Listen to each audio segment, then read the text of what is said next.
مخلوقات و باندے ہزارہا لاکھاں احسانات تھی دیو جن پا کائنات کے د ټولو نه لوی حق هغه د الله تعالی دی، د ټولو نه عظیم او اشرف حق او د ټولو نه اولین او اول حق هغه د رب کائنات د رب ذوالجلال د الله جل جلاله دی۔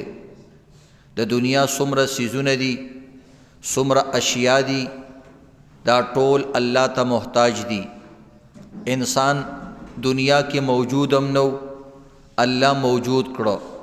انسان په خپل وجود کې الله ته محتاج، انسان په دې ساه اغستلو کې الله ته محتاج، انسان په حرکت کې الله ته محتاج، د انسان د بدن هر عضو او هر اندام الله ته محتاج، او د کائنات دا څومره لوی لوی مخلوقات، نور سپوږمۍ، غرونه، اوبه، دا ټول چرند پرند الله ته محتاج۔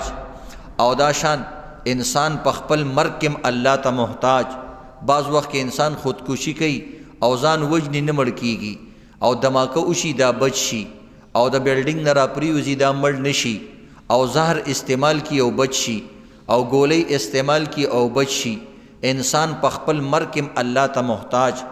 نو دا ټول کائنات په هر حال کې، په هر ځای کې، په هر قسمه کار کې الله رب العزت ته محتاج دي، او الله رب العزت په یو کار کې هیڅ چاته په یو ځای کې هیڅ قسمه محتاج نه دی۔ دې ته وایي الله الصمد، الله بے حاجت ذات دی، الله چاته حاجت نه لري، نو الله عظیم ذات دی۔ نو د دې وجې نه په دنیا کې به د ټولو نه زیات د الله خیال ساتي، د ټولو نه به زیات د الله رب العزت خیال ساتي، او د الله رب العزت یاد به زیات کې، او الله رب العزت به زړه کې یادې، او دا زړه چې کوم دی دا عرش الله الادنا، دې ته د الله وړوکی عرش ویلی کېږي۔ یو د الله لوی عرش دی، او یو د الله رب العزت وړوکی عرش دی، یا یو دنیا کې عرش دی، یو آسمانونو باندې عرش دی، هغه عظیم او لوی عرش دی۔ او د هر انسان په زړه کې الله رب العزت خپل یو مقام او خپل یو ځای پیدا کړی دی۔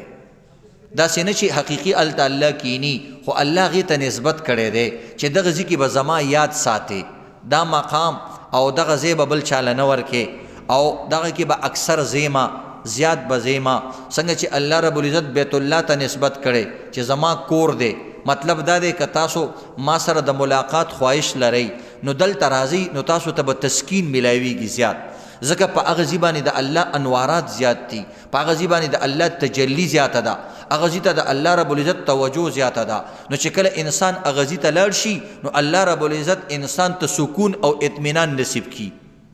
څنګه یو محبوب سره انسان ملاویږي، نو چې کله د هغه علاقې ته لاړ شي، هغه علاقه پې ښه لګي، بیا چې د هغه کور ته نږدې شي، نو نورې هغه زړه ته رانږدې شي، بیا چې د هغه بیټک کې کینی، زړه ته نور زیات احساس میلو شي، اطمینان میلو شي، بیا چې کله هغه محبوب د کور نه راوځي او دا سره الیک سلیک وکړي، لاس میلو کړي، نورې زړه ته اطمینان میلو شي، بیا چې هغه سره کینی، نورې زړه ته اطمینان میلو شي۔ نو دقه شان الله رب العزت د انسانانو د اطمینان دپاره دغه ته خپل نسبت کړی، وایي دا زما کور دی، ای زما بندا تا بالغیب بن دے کے بلا دے کے بغیر قتلو په ما باندې ایمان راوړی دی۔ ستا به هم خواهش دا وي چې زه دې رب ته لږ نږدې شمه او ما ته د دې رب احساس وشي، نو الله رب العزت خپل کور جوړ کړی دی۔ ولیطوفوا بالبیت العتیق، راشه د دغه ښایسته کور نه تاو شئ، دغه زما کور دی، هلته 120 رحمتونه روزانه نازلیږي، دومره رحمت چې بیت الله باندې نازلیږي بل ځای کې نه نازلیږي، 120 رحمتونه هر ټیم هلته موجودي، شپېته طواف کوونکو باندې، څلوېښت منځګزارو باندې، او 20 رحمتونه صرف هغې ته په کتونکو باندې، چې صرف بیت الله ته ګوري نو هم تا باندې 20 رحمتونه نازلیږي۔ نو د دې دپاره چې کله انسان محبوب ته نږدې شي، بیا د هغه دروازې ته لاس یوسي، بیا د هغه د کور پردو ته لاس یوسي، بیا چې داسې تیریږي را تیریږي، په حجر اسود لاس ږدي، کله پې خپلې شونډې ږدي، نو د ده احساس زیاتیږي۔ حدیث کې راځي چې کم انسان په حجر اسود لاس کېغوستو، دا داسې دی چې لکه الله رب العزت په لاس کېغوستو، یعنی د الله خو لاس نشته، یعنی ده ته به دومره سکون میلاو شي گویا کې الله رب العزت په لاس کې لاس کېدي۔ او واقعي خبره داسې ده هغې دپاره جوق در جوق یو بل سره دکي وي یو بل نه مخکې کېدل وي او چې انسان هغې له شونډې وروړي او یا لس پکې دي نو انسان ته یو عجیبه کیفیت محسوسیږي حالانکې کاڼي دي خو الله ورته نسبت کړی چې دا زما کاڼي دي دا زما په کور کې لګېدلي دي نو بس د هغې نسبت جدا دی لکه یو خښته وي عزتمندو په لیټرین کې لګېدلي وي یو بټۍ کې جوړه شوي هم هغه بټۍ بله خښته بیت الله کې لګېدلي وي یو بیت الخلا کې لګېدلي وي نو په هغې کې څومره فرق وي په بیت الخلا باندې موږ خپې ږدو د پاسه او په بیت الله باندې موږ خپل تندې ږدو نو بیا د بیت الله هی اخو بیل نسبت دی اخو الله صراحتا او دا زما کور دی نو بهرحال عزتمندو د الله حق ډیر زیات دی دیو جنا دنیا کې به د ټولو نه زیات الله یادې او یو عمل تم الله رب العزت کثیر نه دی ذکر کړي او ډیر نه یادې اللیمټ یادې او حد سره یادې خو الله رب العزت خپل ذکر باره کې وایي اذکروا الله ذکرا کثیرا زما بنده دنیا کې به زما ذکر ډیر زیات کې مونځ دپاره اعتدال دی صحابه کرام رال وایي جی موږ به ټوله شپه مونځ کوو نبي علیه السلام منې کړه وی تاسو خو زما په شان نه زما نه خو غوره نه زه کله اوده کېږم او کله مونځ کوم دا پکې کومه قصه ده چې ټوله شپه به ولاړې ما ته ګورئ زما زندګۍ ته ګورئ کله اوده کېږي او کله مونځ کوئ 5 وخته مونځ دی څه ټایم نه مقرر دی او بعضې ټایمونه دي هغې کې به مونځ هم نه کې که هغې کې د مونځ کولو ګناهګارېږي لیمټ الله مقرر کړی کثرت پکې نشته دی ډېر مه کوئ او ډېر به خپل یو حده پورې کې خو عزتمندو روژو دپاره چې کوم دی ډېرې زیاتې روجي نیول چې ستا جسم کې کمزوري راولي تا د نورو عباداتو نه ساتي دا ښه خبره نه ده دې وجې نه مسلسل نبي علیه السلام روجي نه دي نیولي پوره کال او د دغې نه چې کوم دی صحابه کرامو ته به ویل اعتدال کوئ عبدالله ابن عمر رضی الله تعالی عنہ وایي چې زه ډېرې ورځې نیولی شم وایي خیر دی هفته کې 2 ورځې نیسه وایي نه چې ډېرې نیولی شم وایي یو ورځ یې نیسه بله ورځ یې مه نیسه ګوره منې کوي بله ورځ مه نیسه صوم داودي نیسه یو ورځ روژه یو ورځ افطار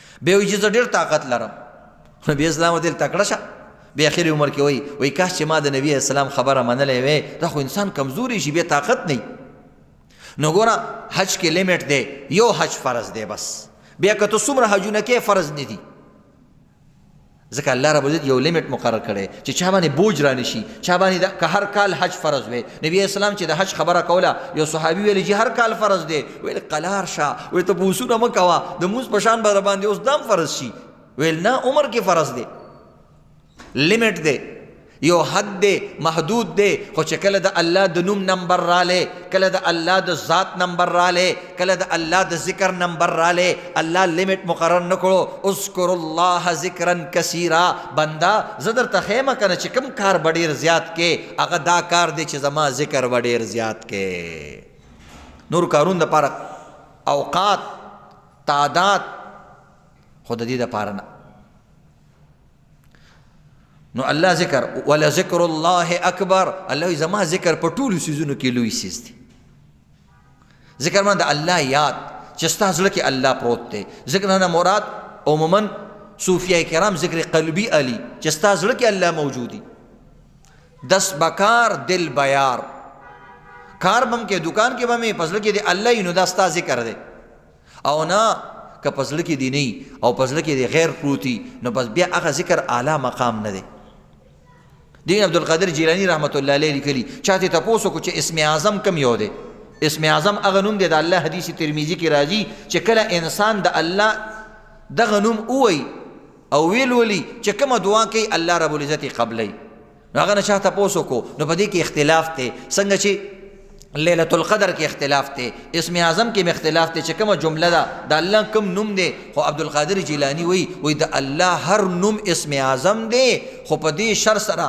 یا الله لفظ الله د الله نوم اسم اعظم دی خو بشرط ان تقول وليس في قلبك سوى الله خو چې ته داسې انداز کې وې چې ستا زړه کې په دغه وخت کې د الله نه سوا څه پراته نه ستا ټول مطمئن نظر ستا ټول سترګې ظاهري ستا د زړه سترګې ستا تصورات ستا خیالات ستا ټول جستجو ستا ټول تلاش ستا ټول همتن متوجه وي الله ته او په دغه ټیم کې د الله نه سوا بل څه په زړه کې نه بس چې کوم نوم دی د الله وویلو دا تا دپاره اسم اعظم دی یا د الله نوم دی په دغه ټیم کې واغستو او د لوستلو بس دا د اسم اعظم دی نو دې وجې نه عزتمندو د الله نوم یادول پکار دی ذکر د الله دومره خوښ دی چې الله هر ټیم د پاره ذکر مقرر کړي. مونځ د هر ټیم د پاره نه دی مقرر کړي.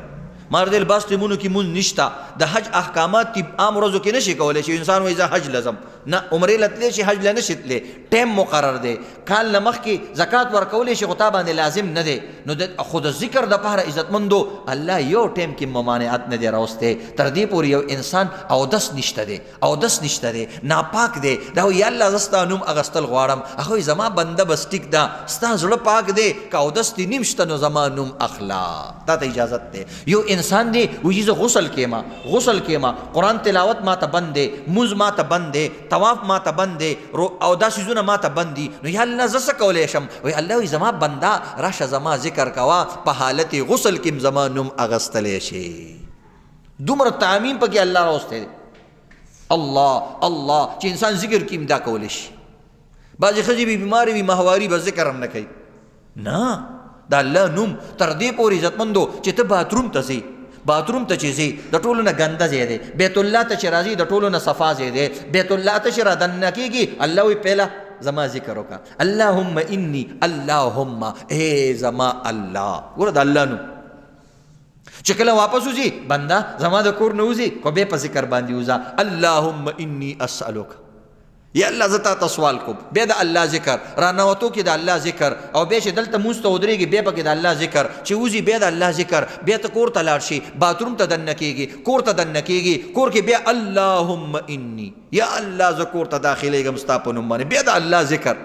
بیا چې د کور نه راوځي بیا د الله ذکر، بیا چې باتروم ته دننه کېږي بیا هلته هم د الله ذکر. یا الله دا خو ګنده ځای دی، دلته خو به ممانعت وي. وایي نه، یو قدم شاته شه او به زما ذکر وکړه وردننه شه. باتروم کې د الله ذکر. بیا چې د باتروم نه رانوځي الله وایي ما به نه یېرې، ما دله سهولت درکړو، تا نه مې دا غذا دله هضمه کړله، تا خو هر څه شی وروستي وو، ګډ وډ پیاز، ټماټر، غوړي، اوبه، الوګان، غوښه، ګډ وډ څیزونه دي ورویستل، پته درته نشته دی. دومره څیزونه چې دلته ګډ وډ کې انسان وګوري د هغې نه عجیبه شان شی جوړ شي. الله رب العزت وایي ما دله هر څه هضم کړه، اوس به بیا زما شکریا ادا کوي. الحمدلله څنګه چې راوځي بیا به الحمدلله الذي عافانی. یا الله ستا ډېره شکر دی او ستا نوم علما چې تا په سهولت سره چې کوم دی زما دا غذا هضمه کړه او زما نه دې خارج کړه. که څه دې بند کړی وې، زما سورنګان دې بند کړی وې، او زه دې ټامبه کړی وې، او زما دې ګیس جوړ کړی وې، زه خو به هلاک شوی وې. بیا چې وایي جی بازار ته ځمه، د بازار بیا خپله دعا ده، لا اله الا الله وحده لا شریک له. هلته بیا د الله ذکر. نو ذکر ته وګورئ عزتمندو یو ځای دې خالي نه دی تر دې پورې چې انسان خپلې بیبي سره میلاویږي. اللهم انی اعوذ بک من هلته به دعا کې یا الله د شیطان نه مې وساتي. او باتروم کې اللهم انی اعوذ بک من الخبث والخبائث. ذکر الله ته دومره محبوب دی چې د ذکر دپاره الله قیدي نه دي ښي، الله ډېر اصول نه دي جوړ کړي، الله ډېر شرایط نه دي ښي. ولې؟ په الله باندې خپل نوم ډېر ګران دی. چې کله انسان کلمه وویله بس الله وایي ستا ژبه پاکه شوه بس، او ستا په زړه کې کلمه پرته ده بس ته پاکې. نور د مونځ دپاره او د حج دپاره هلته طواف دپاره اودس ضروري، مونځ دپاره طواف اودس ضروري، او دغه رنګې د غسل نه لامبل ضروري. خو زما ذکر دپاره چې کوم دی لامبل هم ضروري نه دي. وایه بچ زما ذکر.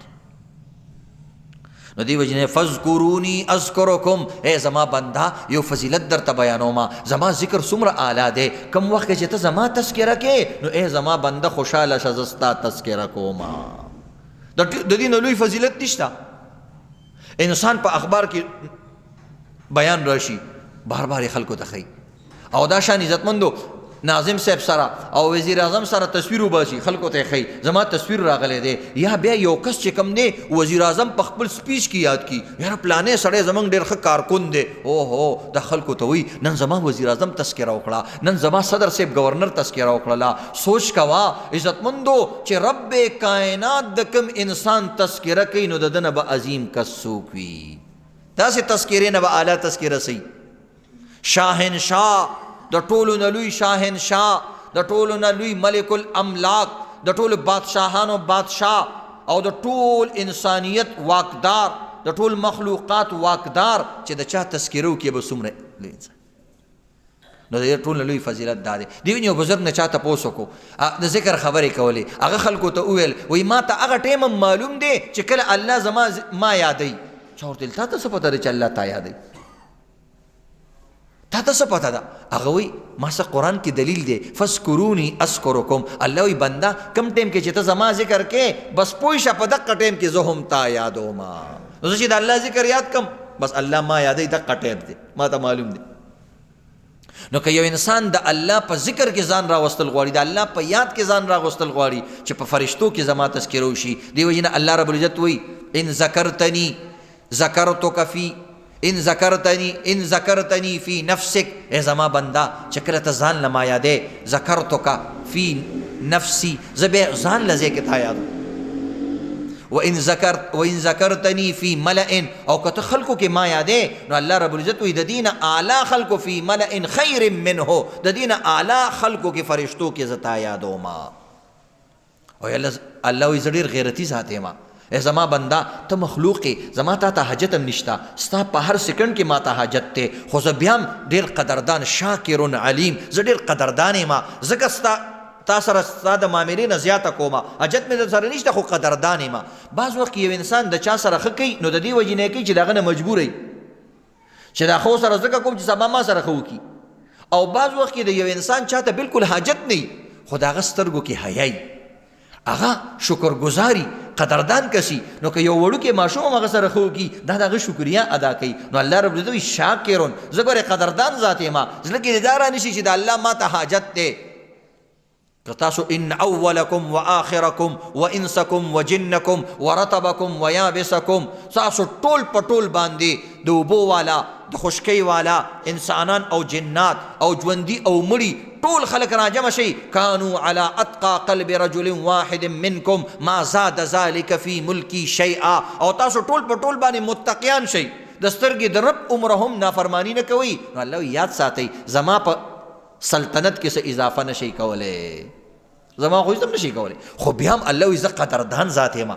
من تقرب الی شبرا، ته یو لیش رانږدې شه، یو لیش رانږدې شه، تقربت الیه ذراعا، زه دوه لیش ته در نږدې کېږم. ومن تقرب الی ذراعا تقربت الیه باعا، ای زما بنده ته یو ګز رانږدې شه زه به دوه ګزه در نږدې شم. ومن تقرب الی مشیا یا ماشیا تقربت الیه هرولا، زما بنده ته ما طرف ته را روان شه، زما رحمت او برکتونه او توجه به تا ته په منډه منډه باندې درشي. دومره غیرتی ذات چې یو په دوه د سره کوي. او بعض ځایونو کې خو وایي اویا درجې دله درکو، بعض ځایونو کې او اضعافا مضاعفه، ډبل ټریپل او داسې دله په څو درجو باندې دله درکوم. نو دې وجې نه عزتمندو زمونږ داسې رب سره واسطه ده. نو د دې لپاره ذکر هر ټایم دپاره راغلی دی.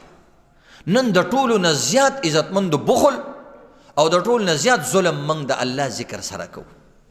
مونږ دپاره څه نه څه اهتمام خلک کوي، روژې دپاره اهتمام کوي، د یو روژې دپاره څومره اهتمام کوي. ټوله شپه چې کوم دی د پیشمني دپاره لګي، پراټې پخېږي او څیزونه تیارېږي، او بیا وروره د ورځې غرمه او مازدیګر چوټي شي تر ماښامه پورې د بازارونه د دې خوراکونو دپاره ډکي. خبره ده، بهتره خبره ده، الله په دې هم خوشحالیږي چې ته د روژې دپاره تیاری کوي، افطار کې، خو هغې ته موږ توجه زیاته کوو او د الله ذکر دپاره چېرته موږ کښېنناستو. یعنې اودس هم پکې نشته، خو چېرته دې دپاره ټایم نشته. په لاره کې ټیک ده، دغه هم جایز دی. الله رب العزت قرآن کې وایي الذین یذکرون الله قیاما وقعودا وعلى جنوبهم، وایي زما هغه بندګان ډېر اعلی دي چې هغه ذکر کوي قیاما، کله ولاړ وي دې سټایل کې، وقعودا کله په ناسته باندې قبلې طرف ته ناست دي، او وعلى جنوبهم کله ملاست وي په ملاسته باندې زما ذکر کوي. بعضې کسان ته پوښتنه کوي دا خو د ذکر بې ادبي ده. ذکر کې هر حال کې کوه، ذکر دپاره الله رب العزت لیمټ نه دی مقرر کړی او ځایونه ولې نه دي مقرر کړي. ها اعلی پکې شته، جومات کې اوس بار نه بهتر دی، مونځ کې بیا د هغې نه بهتر دی، قبلې ته ناست دي او دس کې ناست دي هغه به بهتر دی، سونے پہ سہاگا هغه ډېر بهتر دی. خو عزتمندو دا نور ذکرونه هم ډېر اعلی دي. نو ذکر هر ځای کې کول پکار دي، هر ټایم کې کول پکار دي. نو ذکر سره ډېر ظلم کوي نه کېږي. او اکثر کسان چې کوم دی بس په لاره باندې کې پوی پی نشي په ذکر، خو بیا هم بهتر دی عزتمند، بیا هم بهتر دی. د الله نوم چې یادېږي، الله رب عزت قرآن پاک کې د منافقینو صفت بیانوي. منافقانو صفات بیانوي، ډېر صفتونه بیان کړي. الله وایي تاسو ته پته د منافق سړی کم یو دی؟ یو صفت یې دا بیان کړی، لا یذکرون الله الا قلیلا. وایي زما ذکر ډېر کم کوي منافق سړی. اوس سوچ وکړو عزتمندو چې موږ او تاسو ذکر کم سکے نہیں کو بالکل په نشت شمار دے. نو چې کم کسی کم کوي الله وایي دا منافق دی. نو چې کم انسان د الله بالکل ذکر نه کوي نو سوچ کوا د ده کومه درجه ده. نو دې وجې نه عزتمندو ذکر سره ظلم نه دی پکار. ته چې ګاډي ته خیږي بیا هم ذکر، چې ګاډي نه راکوزیږي بیا هم ذکر، اوچت ځي باندې خیږي الله اکبر، چې لاندې راکوزیږي بیا الحمدلله. د هر ځي دپاره ذکر راغلی دی، د مونځ دپاره ذکر. او مونځ کې دننه ذکر. مونځ ولې اعلی دی؟ ځکه مونځ کې دننه د الله ذکر دی. الحمدلله، قل هو الله احد، التحیة لله، سبحان ربی الاعلی، سبحان ربی العظیم، رب، اللهم. او دغه رنګې عزتمندو د الله نومونه دي، الله، ربی الله، ټول پکې د الله ذکر دی.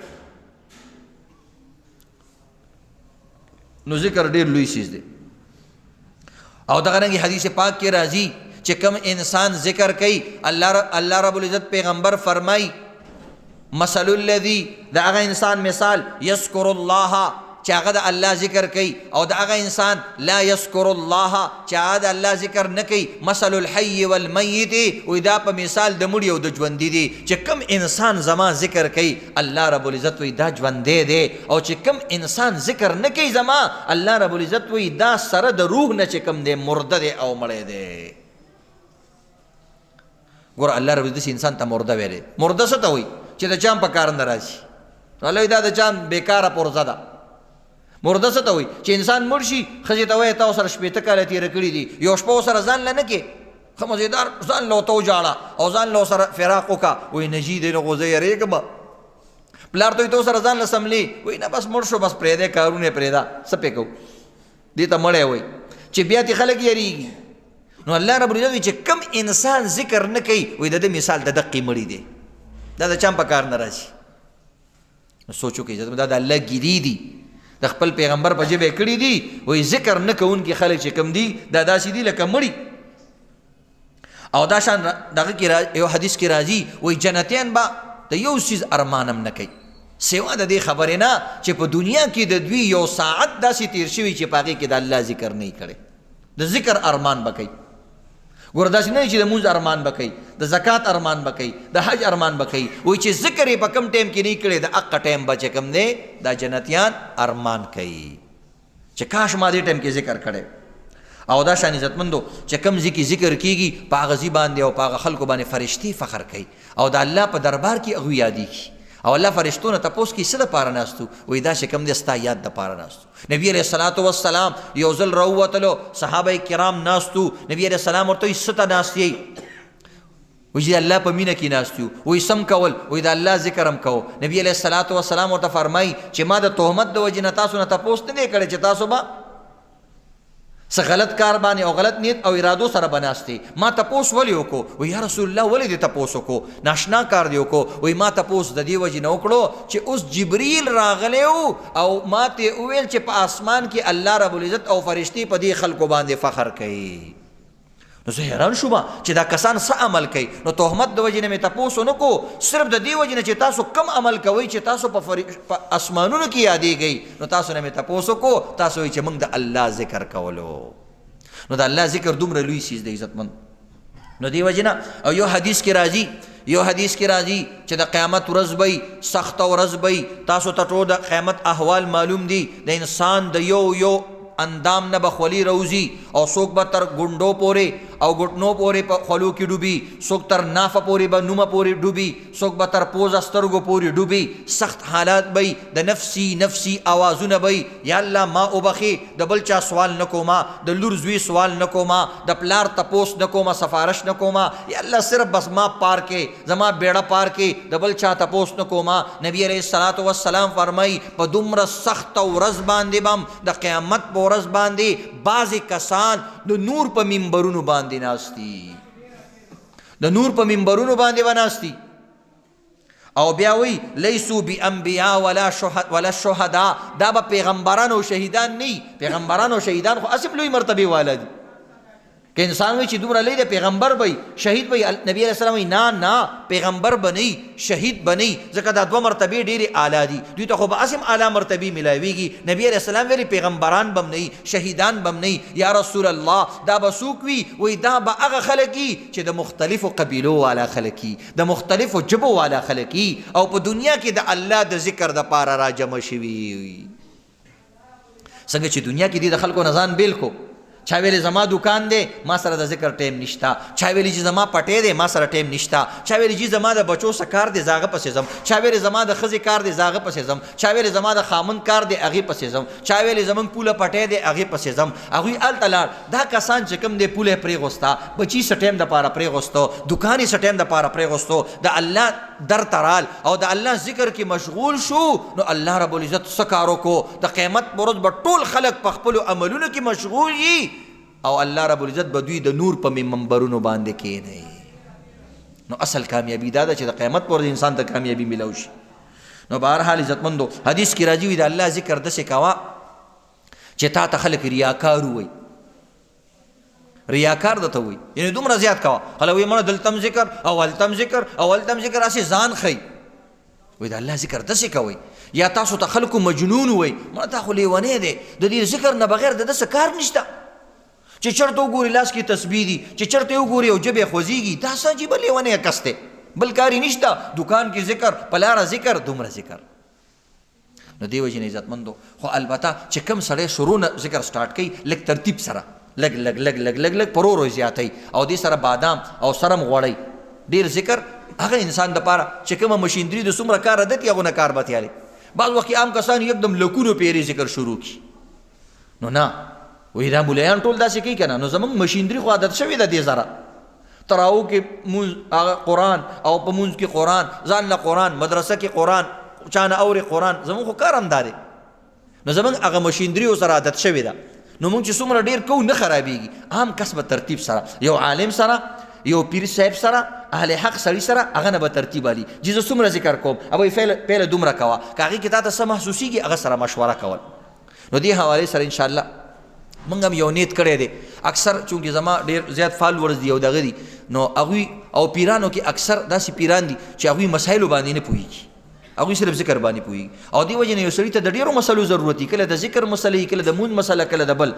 نو ډېر کسانو ته ویلي چې تاسو یو داسې ماحول جوړ کړئ چې موږ درځو هلته لږ ذکر فکر هم کېږي، او که څه د چا تپوس وي او د اصلاح خبرې هغه هم کېږي. نو دې حوالې سره انشاءالله بلې جمعې نه آینده جمعه چې کومه را روانه ده، نو زموږ چې کوم ګلبهار کې مدرسه ده په هغې کې د جمعې په ورځ باندې، چونکې نور ورځ خو زه دلته یم درس ورکوو، د جمعې ورځ موږ سره فارغ وي، نو د جمعې په ورځ مازدیګر نه واله ماسخوتنه پورې دې دوران کې انشاءالله د ماښام نه پس به ذکر وي او لږ شان به ذکر کېږي، بیا د چا څه مسایل وي، څه تپوس وي، هغه به پکې کېږي. ماسخوتنه پورې به ناوخته پورې موږ ناست یو، چې کوم کسان پکې شرکت کوي نو بیا مولوي صاحب سره میلاو شي او هغه ځای پته ترې والی ګلبهار نمبر 1 کې شفیع مارټ دکان سره، انشاءالله د دې اهتمام به کوو. ټول به پکې انشاءالله د خپل وس مطابق شرکت کوي که انشاءالله. الله دې عمل کړو.